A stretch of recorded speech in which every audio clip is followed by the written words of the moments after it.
One of the big challenges is finding the expertise to analyze the data in a way that you can find good stories from it. Another is the presentation. You can have the best spreadsheet in the world, but you don't want to just post a spreadsheet on the web. So you have to find ways to visualize it, to make it accessible to readers, to make it interactive. And one of the challenges is often you have great data, but you need somebody who can take it and then make it presentable to your readers. So I'm going to talk about really the four key phases in doing data journalism. And I've picked a small toolbox that I've assembled for all of you that you can use to get started if you haven't already. These are all free tools.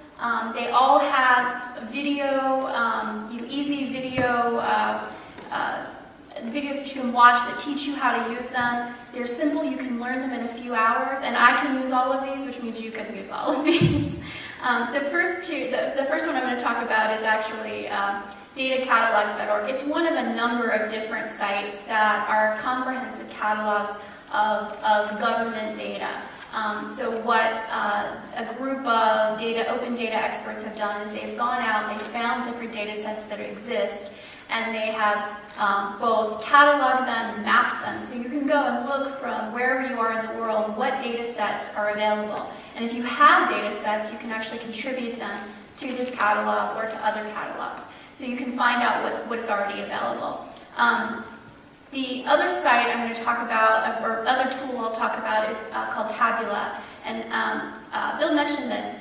The idea, as working in a small newsroom in a small town, one of the things that the government officials love to do was to hide information in PDFs. They would give you a PDF and they would say, here it is, here's the file, the digital file that you've asked for in your Freedom of Information request. But then we couldn't really do anything with it unless we went in and typed in every single number. And some of these were pages and pages and pages long. And after a while, what we discovered is they were really using this file format as a way to hide information.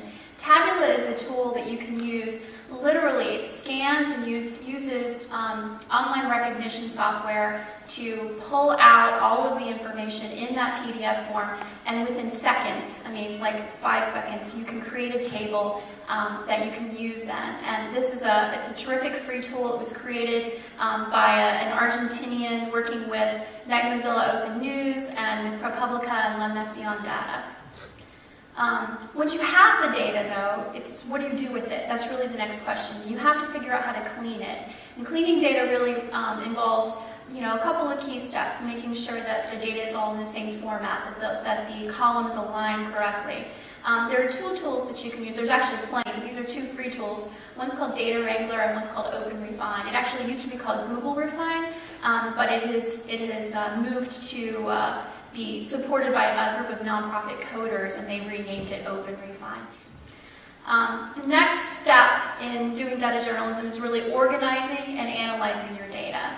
And there's two tools I'll talk about. The first one is Overview, which was created by the Associated Press in conjunction with the Knight Foundation. They got funding from Knight.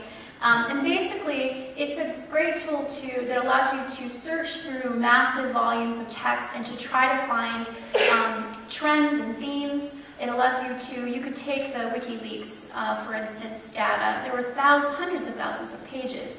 And it will allow you to go through and search for particular words. It'll allow you to go through and find words that appear often, so you can look for a theme. It'll allow you to look for associations between different words, so you can try to mine it without having to read hundreds of thousands of pages. It's a great way to really go through and find and analyze the information in document data. And then I'll also talk about Google. Google really is your friend when it comes to doing data journalism. Much of what you need is actually done through the free tools that Google offers. So Google Spreadsheets is obviously a terrific tool for organizing data, but Fusion Tables is a great tool for allowing you to map data and then also to do other types of visualizations. Finally, visualize. So you've got the data, you've cleaned it, you've put it together, and you've made some sense out of it. You know what exactly it's saying, but you got to figure out how to present it. And if you're not a graphic artist and you don't have interactive graphic artists in your newsroom, now there's some terrific tools that allow you to take the data and actually create interactive graphics for free that you can then embed on your sites and use. One of those is called Data Wrapper. It was created by a group of German journalists, and it helps you create really basic interactive maps and charts. They're clickable, so you can navigate through them and really easily find the information that you need.